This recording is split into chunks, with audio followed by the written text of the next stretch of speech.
Здравствуйте, уважаемые телезрители! В эфире передача «По сводкам ОМВД». В студии Анастасия Горшкова и коротко о происшествиях, случившихся на территории города Канаш за прошедшее время. 18 апреля 2020 года в отношении гражданина И возбуждено уголовное дело по признакам преступления, предусмотренного статьей 158 Уголовного кодекса Российской Федерации.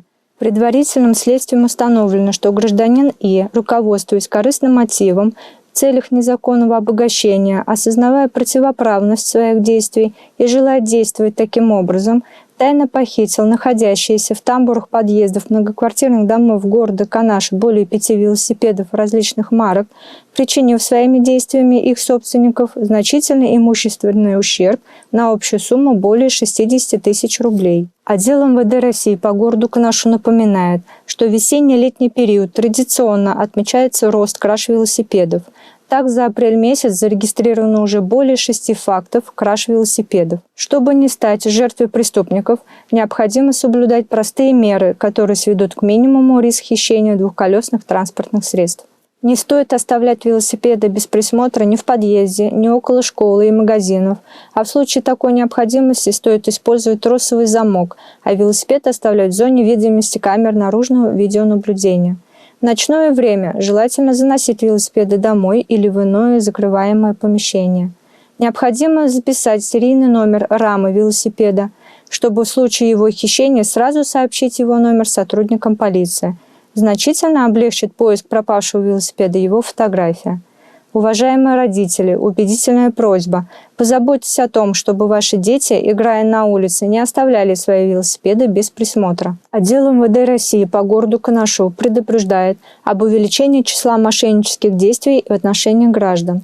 Мобильные мошенники придумывают все более изощренные схемы, благодаря которым с вашего счета снимается внушительная сумма. Отдел полиции просит жителей города быть предельно осторожными и бдительными. Не пополняйте счета неизвестных вам абонентов. Получив сообщение о том, что кто-то из ваших близких попал в беду, обязательно свяжитесь с ними и убедитесь в случившемся.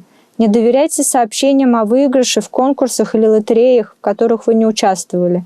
Ни при каких обстоятельствах не сообщайте реквизиты своих банковских счетов и карт, код с оборотной стороны карты, а также пароли, приходящие в виде СМС-сообщений. Помните, ваша безопасность во многом зависит и от вас самих. Уважаемые ветераны Великой Отечественной войны, дорогие горожане, от имени руководства и личного состава отдела МВД России по городу Канашу тепло и сердечно поздравляем вас с Днем Великой Победы. Сегодня мы обращаемся к вам со словами благодарности и теплоты за самоотверженный труд, за ваш неоценимый вклад в освобождение мира от фашизма. Мы всегда перед вами в неоплатном долгу. Ваше мужество и доблесть являются для нас ярким примером самоотверженного выполнения служебного и воинского долга, верности присяге, преданности Отечеству, служат стимулом для новых свершений на благо Родины.